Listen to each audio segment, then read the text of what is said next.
After-school daycare is just about over for Antonio and Katie. They've had a pretty good day. Their mom should be here soon. But trouble's brewing at home. Kelvin came over. He didn't even call or check with Alicia. He wants to see his son. He's about the only bright spot in Kelvin's life. He resents the judge's visitation order telling him when he can see Antonio. Meanwhile, his part-time job has made it really hard to make the support payments he's supposed to, so Alicia's on her own, struggling to pay bills. Antonio is not here, so you can go back where you came from. I want to see him. He's my son just as much as he's yours. Antonio is going to a birthday party. You can't just show up any old time you want. You're lying. You're making excuses. You don't care nothing about our schedule, nothing about paying support. So that's how much you're going to see him. You can't do this to me. I can, and I am. Fathers don't appreciate the problems they cause when they show up unannounced or don't show up at all when they're supposed to. They think the mother's lying or intentionally withholding the child. Mothers then retaliate, telling the fathers, "This is my child."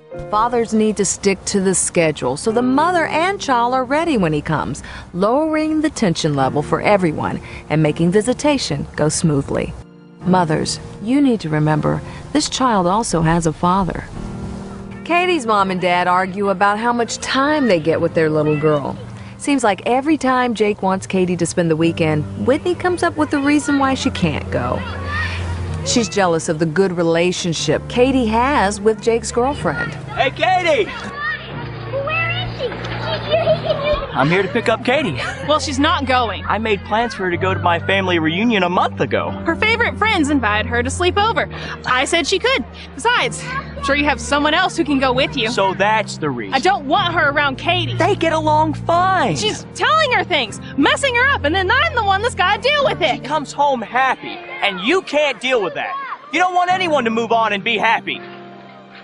Fathers tend to go along with the stepmother or girlfriend. Meanwhile, the child is caught in the middle, trying to please all the adults. I'm the last one picked up. Miss Danielle stays with me. She calls my mom a lot before she comes. I see my daddy one time in the summer. One time he bought me ice cream. I like to see him, but Mommy gets so mad they start fighting. Why do they fight so much? I just want to play. Watching the anger and conflict between parents, it's really hard to see how anyone comes out a winner in that mess. But we all know who are the biggest losers when the fighting starts. Antonio and Katie. Parents often don't realize the potential negative impact on a child of having one parent absent from their lives. No matter how smart a child is, they're not capable of understanding conditions like alcoholism and broken adult relationships. Children inevitably believe there's something wrong with them. That's why mommy or daddy never comes to see them.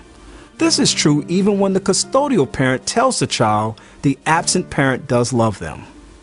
When divorced couples or unmarried parents are allowed time with their children, many things have a strong chance of improving. How do you get along as parents for the sake of your child? Here are some resources that many couples have used that have helped change their lives from one of combat to cooperation. UpToParents.org, AlabamaMarriage.org, and BonusFamilies.com. When my dad doesn't come to see me or play with me, I must be bad or something. He doesn't want to see me. The teacher told us to write something about our dad. I asked Wesley if I could write about his dad. He's my coach. 'Cause I really don't know much about my dad. He lives kind of far away, I guess. Sometimes he calls, but not too much. I'm a good reader now. I wish I could read for him. This book is about a little girl who's all alone.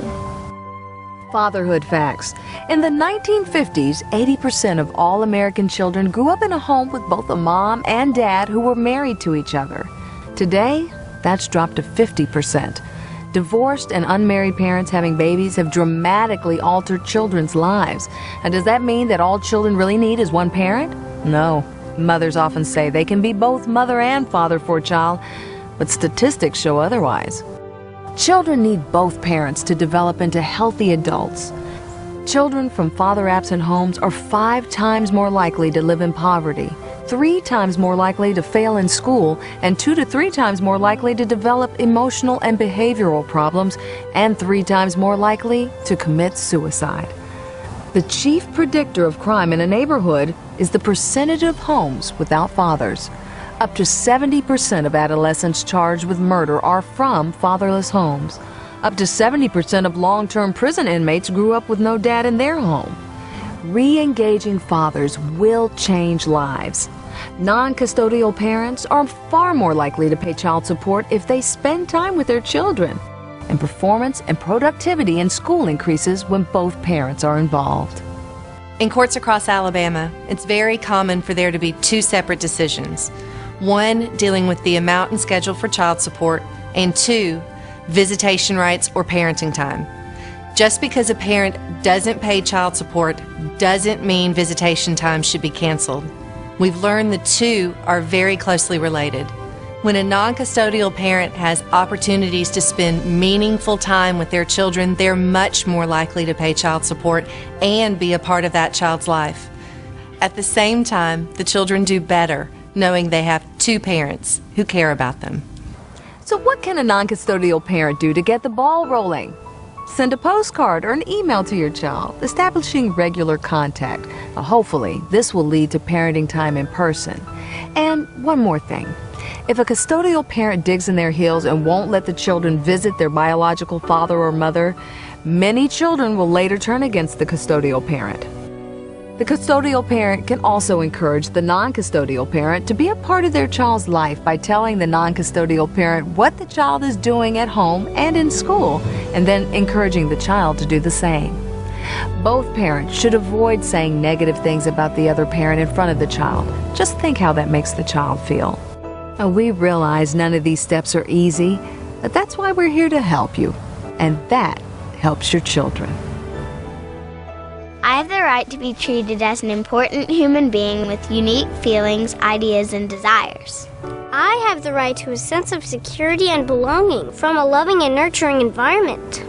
I have the right to a continuing relationship with both parents, and the freedom to receive love from and express love for both. I have the right to express love and affection for each parent without fear of disapproval by the other parent. The right to grow and flourish in an atmosphere free of abuse and neglect. I have the right to be a kid and to be insulated from the conflict and problems of the parents.